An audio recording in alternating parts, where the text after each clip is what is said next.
நேற்று 27 இடங்கள் பாஜக எந்தெந்த இடங்கள்ல போட்டியிடும் சொல்வதற்கான பட்டியல் வெளியாகி இருக்கிறது.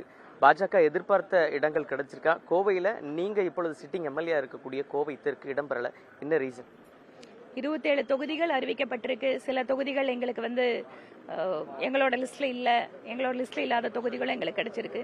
இது எங்களுக்கு மட்டும் இல்ல, இது எல்லா அரசியல் கட்சிகளுமே அவங்க ஒரு லிஸ்ட் போகும்போது சிலது அவங்களுக்கு கிடைக்கும், சிலது எதிர்பாராது கிடைக்கும். அதனால கம்ப்ளீட்டா நாங்க எதிர்பார்த்ததான் அப்படின்னு சொல்ல முடியாது. ரெண்டாவது நாங்கள் முன்பாக ஜெயித்த தெற்கு தொகுதியும் அப்படிங்கறதும் போயிருக்கு.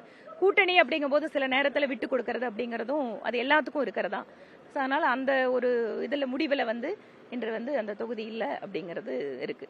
கமலஹாசன் போட்டியிட்டாரு உங்களுக்கு எதிராக. அப்படி இருக்கும் பொழுது உங்களுடைய தொகுதி மக்கள் உங்களை நம்பிதான் வாக்களிச்சிருக்காங்க. அவர்கள் இப்பொழுது ஒரு சற்று மனநிலை இதா இருக்கும்ல, அவங்களுக்கு ஒரு இஷ்யூவா இருக்குமா? ஏன்னா நம்ம தொகுதி எம்எல்ஏ இப்ப வேற பக்கம் போக போறாங்கன்னு சொல்லிட்டு உங்களுக்கு வருத்தமா இருக்கா? உங்களுக்கு வேற பக்கம் போக போறாங்கன்னு நீங்களே முடிவெடுத்தீங்களா? உங்களுக்கு வருத்தமா இருக்கா? எனக்கு எப்படிங்க வருத்தம் இல்லாம இருக்கும். என் தொகுதி மக்கள் 10 வருஷ காலம் 16 இருந்து 26 வரைக்கும் அந்த தொகுதி மக்களோடு உடன் இருந்திருக்கிறேன். அவர்களுக்காக பல்வேறு சிறப்பு திட்டங்களை என்னோட தொகுதியில் அமல்படுத்தி இருக்கிறேன்.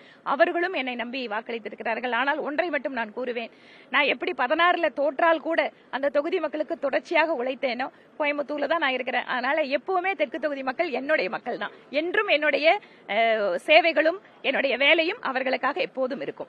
கோவை வடக்கு மக்கள் இப்ப எதிர்பார்த்து காத்துட்டு இருக்காங்களா வானதி? அது தெரியாது. வடக்குல கட்சி தலைமை முடிவெடுக்கிற வரைக்கும் யாருக்கும் தெரியாது. கமலஹாசன் அவர்கள் உங்களை எதிர்த்து போட்டிட்டாரு. இப்ப மாநிலங்களவை உறுப்பினராக கொடுக்கப்பட்டிருக்கு அவருக்கு திமுக சார்பில். இந்த தேர்தலை புறக்கணிக்க அப்படின்னு சொல்லியிருக்காரு. அவருடைய முடிவு என்னவாக? அவருடைய முடிவு எப்படி ஒரு அரசியல் கட்சி புதிதாக ஆரம்பிக்கின்ற நபர்கள் தங்களுடைய சுயநலத்துக்காக தன் கட்சி தொண்டர்களை, தன் கட்சிக்கு வாக்களித்த வாக்காளர்களை ஏமாற்றுகிறார்கள் அப்படிங்கறத மக்கள் புரிந்து கொள்ள வேண்டும். ஏனென்றால் 19 தேர்தல் 21 தேர்தல்ல தமிழகத்தினுடைய வாக்காளர்கள் மட்டுமல்ல, அந்த கட்சிக்காக எத்தனையோ பேர் உழைத்தார்கள், தங்கள் அரசியல் எதிர்காலத்தை பணயம் வைத்தார்கள்.